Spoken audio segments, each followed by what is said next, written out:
Guys, your next comedian coming to the stage. You might know him, okay? I wouldn't be surprised because, listen, I'm not on social media because he has over 2,000 followers. I mean, let's give it up right now for Mr. Wolfgang Hunter!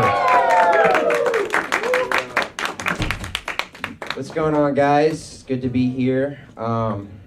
Shout out to Jad for turning it around at the end. I know you guys didn't like the autistic stuff, but I don't think it was bad. I think it's kind of crazy to do that in like on a stage where you're surrounded by all the stuff autistic people. Like, if there's one in here, he's not even paying attention to the bit. He's just like, is that the Millennium Falcon right there? God damn, that's a friggin' limited edition one. Holy crap. Next to a TIE fighter? I wonder if they sell those behind the beer stand. Alright, that's probably as much of that voice that I can do and get away with. I don't know. What's going on, FIT class of 2025? How are we doing? It's good to be in Bushwick. I haven't lived here in a couple years. When I lived here when I was in my 20s, it's good to be back. I was very poor when I lived here. I Ubered here. It was a very spiritual experience Ubering here. It felt like a full circle to spend $80 to go 2 miles to get here. It's good. Why is that? I don't know. Like, I'm sure we mostly take the train. You guys seem like grounded people, but like, why is it that New York has the most expensive Ubers, but we have like also the most like schizophrenic Uber drivers? Because like every now and then, like it's mostly like chill South Asian guys and guys from East Africa, but every now and then you get like. Just like one of those guys that's like, hey, you know, the vaccines make you gay. And you're like, I paid $80 for this?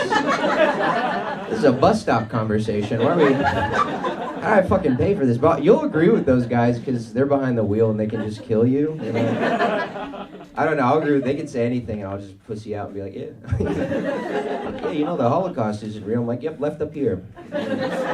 Turn the Kanye up. Turn it up. I love it. They play that at my friend's bar mitzvah. But yeah, it's wild. I used to I worked blue collar most of my life. I'm in an office now. I remember I was waiting on a table one time in Williamsburg, and this guy's wife was complaining because he was on his laptop. I was like, can you believe him working on the weekend? I'm like, it's Sunday brunch. I'm gonna kill myself in the back. Same lady was trying to tell me later in the meal, was like, oh, we just got back from Italy. You have to go. I'm like, wait, do you not understand what my life is? But no, I'm in an office now. It's cool. I don't know if I like it yet. I will say the girlies have put me onto Diet Coke. They've been putting me on to Diet Coke. Never drank it all these years. That shit's gas, dude. Fuck cancer. Worth it. Cut everything out. I'll give both my balls for a lifetime supply of Diet Coke. With the lemon in it, if you get the McDonald's Diet Coke with the lemon in it, that's I've been learning deep girl secrets at this job. They're showing me all the deep tricks, dude. It's fucking insane. I'm in my bag right now, but but it sucks because I just did the fucking module that teaches you how not to harass your coworkers or whatever. They make you take those, and I don't think real people make those things because every example will be good, and then the other example, it's weird. Here, let me try to articulate this. The first thing that you'll see is a video of a guy talking to a woman that's native and be like, yeah, we gotta have a powwow after work this Friday. And she's like, oh, maybe don't say that. And it's like, oh, that was racist? Oh, fuck. It's a good thing I'm the CEO, I guess, but but then it'll be it's actually offensive to use the term powwow in the office. I'm like, oh, I actually genuinely didn't know that. That's good to know. And then the next video will be a guy being like, damn, bitch, you Chinese as hell. What did Daryl do wrong? I don't know if I'm going to get it right. Is it A, racist, or B, asking too many questions? But yeah, it's good. I'm doing work from home stuff too. It's work from home and then 2 days in office. I'm office bisexual. I'm doing a little bit of both. I'm trying shit out, you know. I like the work from home better though, because I can get drunk at home. And I'll get drunk and watch Land. You know it, dude. I'll watch Traders, or I'll watch Landman while I'm supposed to be doing my job. Landman's sick. You guys probably don't watch it. One of you statistically has a conservative dad in Minnesota that does. Yep, there we go. Hell yeah, brother. Welcome to the fold. I don't know, I'm just getting drunk and I want to write for that show because it's just a bunch of kind of wisecracking jokes that like can make conservative people, I guess, sound cool or whatever. It'll just be like Billy Bob Thornton be like, "Hey, you mess with shit, you're gonna get it all over you." It's just like, yeah, that does sound cool, actually. You wanna know how to nail a man to the fucking wall? Ask him to hold the goddamn nail. I'm like, I could write for this shit, dude. This shit's easy. Yeah, I can see how this show could sway an election. But yeah, man, I'm in the office. I'm kind of like, I have to like hide the restaurant part of me. I said corner the other day, passing by a wall, and this guy Riley was like, "Okay, the bear." And in my mind, I was just like, fucking. Hey Kyle, Riley trivialized my lived experience as a restaurant slave. Could I take him to the fucking crossword roads, maybe? Fuck that up, Cody Rhodes. I'm sorry. But yeah, I don't know. I like it though. I don't miss restaurant work at all. It sucked. I did that shit from like 14 to 25, and I started in the kitchen. I was also back of house, dude. I'm also restaurant bisexual. Do a little bit of both. All right, guys, did you not hear that? I'm restaurant bisexual. Remember how I said office bisexual first? Now I said restaurant bisexual, and there's gonna be a third one, and it's just gonna be regular bisexual. And then I'm gonna take over my company because they have to let me. Like he's just unfireable.